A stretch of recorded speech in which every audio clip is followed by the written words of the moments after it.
happened was he was on this reality show, and Dan Lambert said it was terrible. He was by himself all day, no phone. He had to go into the village to get food. There's no fucking food. The experience was, it was several months, and it was a disaster.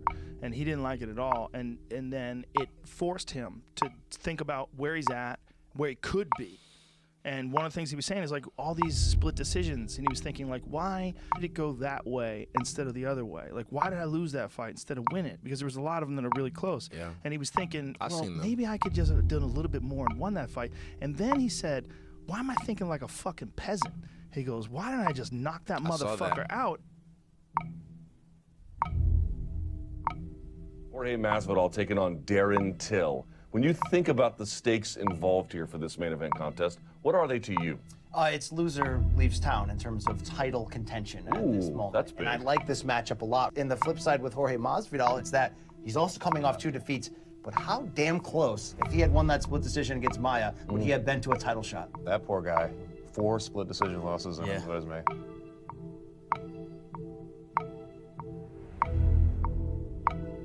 I think he's the perfect gauge right now to see where Till is. I want to see kind of like, okay, how does he handle himself here?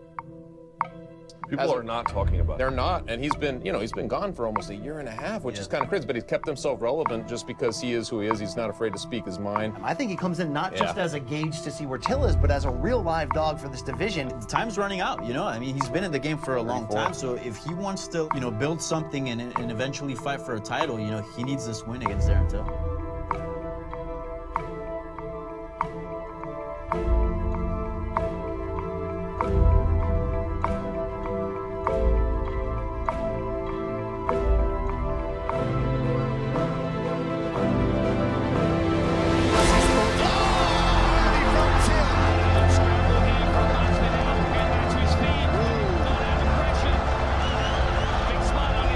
But that was questionable in my eyes. Kick called by Darren Till. And he's going to need them against him. Till controlling the entire octagon now, but it's been forced back up against the fence. Yes. That's over the top. Change Masvidal did one. That's a big left. He's teeing up the uppercut. Masvidal finds his feet.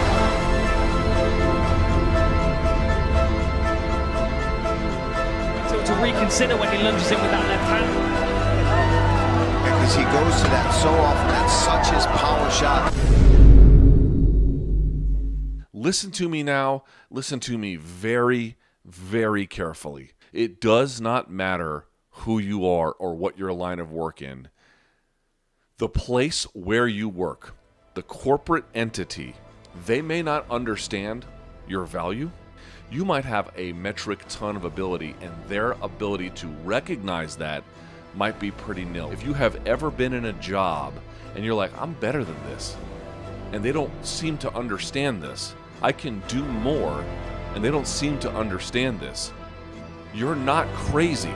And people who say, no, I have value that you don't see, let this be a lesson to all of you. The place where you work may not understand your value even a little bit.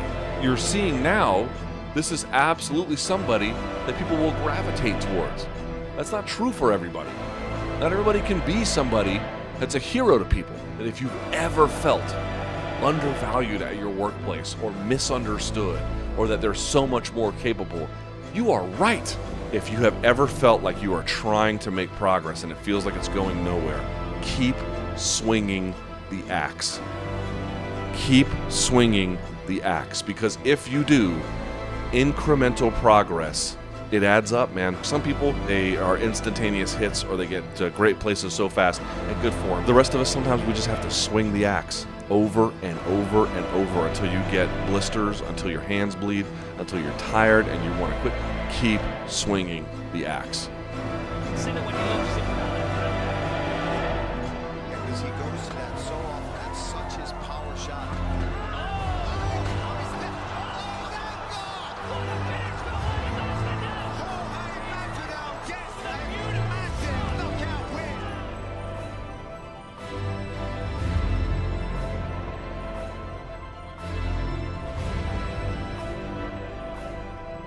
Man, you talk about a guy who turned a corner and changed. Go through any of his fights pre-Till, win or lose, doesn't matter, and watch how many times when they're getting the mouthpiece put in and the Vaseline put on at the beginning. Watch how many times the commentator says, folks don't understand how good he is. Folks don't know how smart he is. This is one of the most well-rounded fighters in all the UFC. And they do it in this kind of way to like almost plead with the audience to understand the fighter as they do. There is no way on God's green earth this guy could do anything to me. It's totally impossible. I will do whatever I want to this person. I will dominate them. I will humiliate them. But when I beat George on Saturday night, then that's going to set up a title fight. His muscles aren't very big and his beard's pretty ugly. But besides that, I think it's going to be total domination. He knows and I know who's going to win that fight.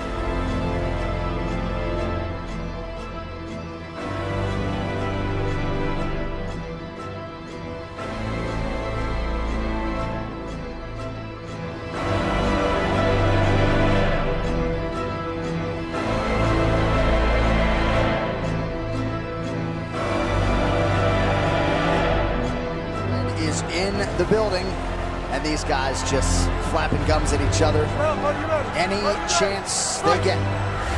The fight clock is brought to you by Modelo. One of the greatest knockouts I've ever seen. Askren step as a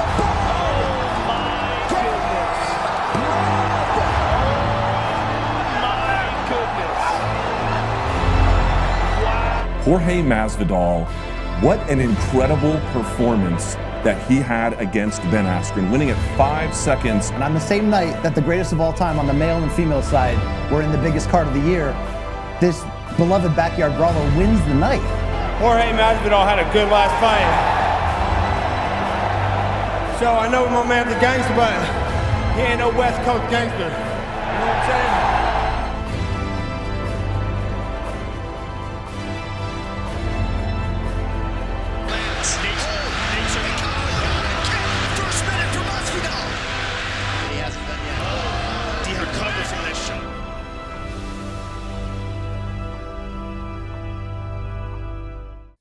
UFC 251 is this Saturday, and we thought it was going to be headlined by Kamaru Usman taking on Gilbert Burns, but no, BC, it would not be. Gilbert Burns, unfortunately, tested positive for COVID-19. He is out.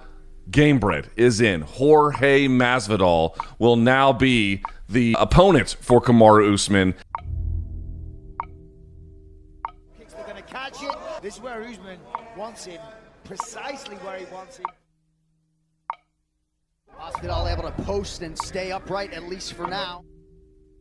Ooh, nice elbow.